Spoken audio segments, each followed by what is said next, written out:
Good afternoon, all. I'm standing out in a prairie. This is probably the nicest prairie we have on our property, but I wanted to give you guys kind of a tour. So I'm gonna kind of just show you around, show you what's growing out here, and how beautiful these things can be. So follow me and take a walk. All right, so I'm just kind of standing here, looking around, kind of a big picture view, looking across the prairie. We'll start to kind of look down. We've got some black-eyed Susans growing. A lot of grasses. This is more of a grassland, so a lot of big blue stem or little blue stem and Indian grass. This is actually kind of overseeded with Indian grass. On accident, that's my fault. But here we have what's called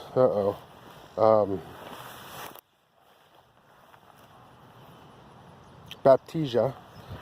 That's a false blue indigo. We'll keep walking around. Some more black-eyed Susans. These yellow ones that you see kind of with the coneflower here are gray-headed coneflower. They're prolific right now.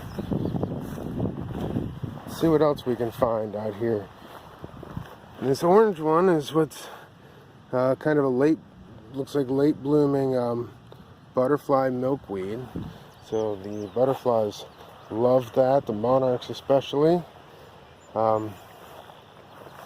This purple one in front of me is a Liastris, a blazing star, and these are one of my favorites personally, as is this guy. So this one, Rattlesnake Master, is a wonderful pollinator plant. Even though to us it doesn't look overly pretty, that's the flower. Kind of looks like a seed head.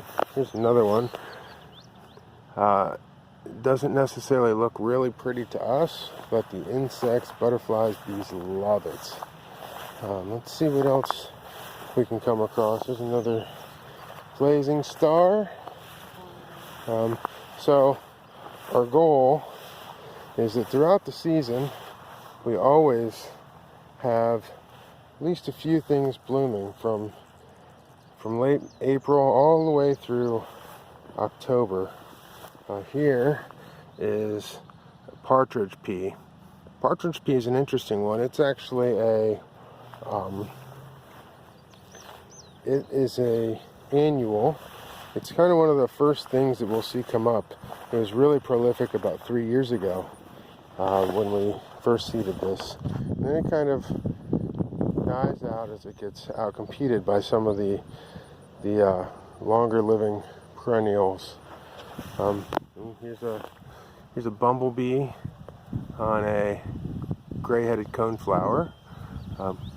Not quite sure what kind that is. I can't get a good look at it. This here is what's left of a monarda, or wild bergamot. Another one of my favorites. And actually, there's a moth, the hummingbird moth, that absolutely loves those. And I'll show you a video of that here in a bit. Oh, I think I see some. What do I see over here? Dragonfly.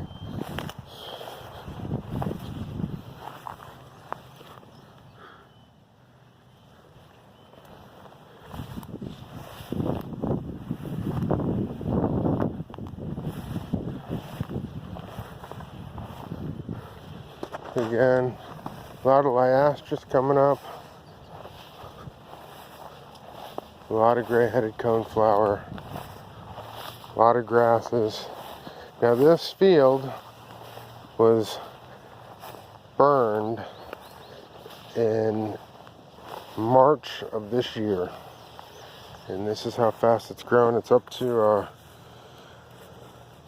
kind of up to my thighs in most areas.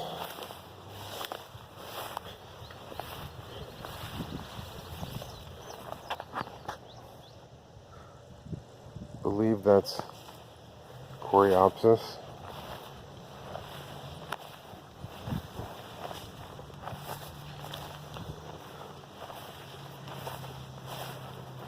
So imagine,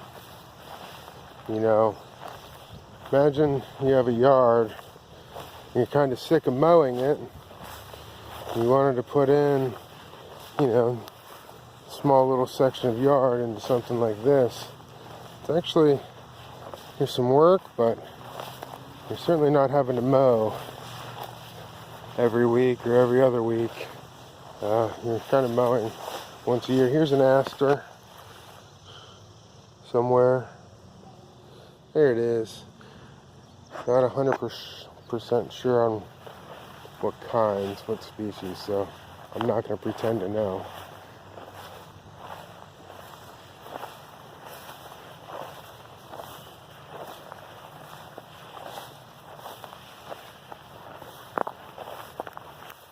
So here's another bee. Got the bumblebee. Didn't really like that, but didn't sting me. It's always nice. Here's another one. This looks like perhaps a brown belted. Over here we have some blue vervain coming up. This pretty purple flower, blue vervain, I believe. I apologize if I'm getting some of these species wrong. My naturalist skills kind of started lacking a bit over the years. I'm more of a big picture. And here's Coreopsis.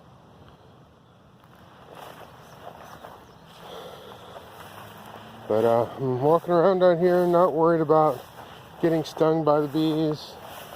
They have plenty of food. They don't need to bother me. Here's a narrow-leafed mountain mint. Another good pollinator plant that's out this time. There's some more over here. So I actually have Virginia mountain mint in my little pollinator garden, as well as Lyastris, little blue stem, and Monarda, and Baptisia actually. So, if you noticed, the Baptisia wasn't blooming. It's done for the year. The plant I showed you earlier, I'm not seeing much more. Now this prairie was seeded 3 years ago, so there's still a lot of things in here that have not bloomed yet, that are still kind of trying to make their way to maturity so they can start blooming and reproducing.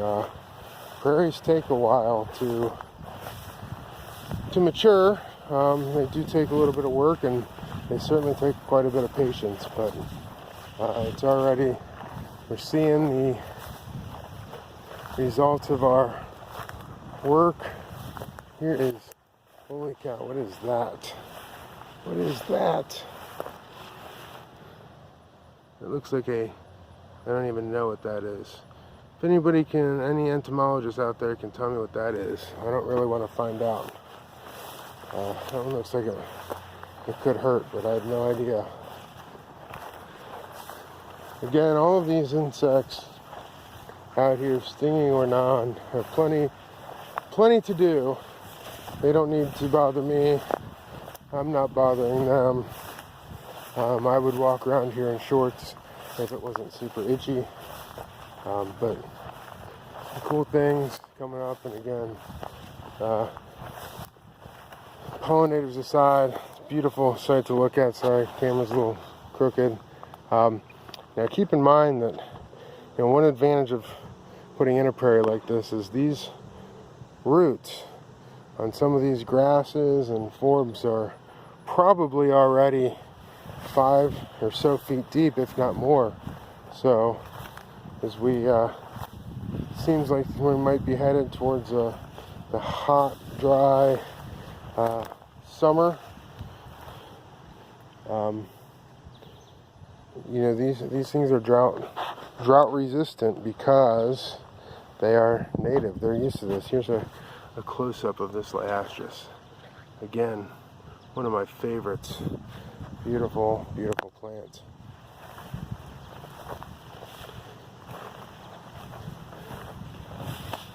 Another aster.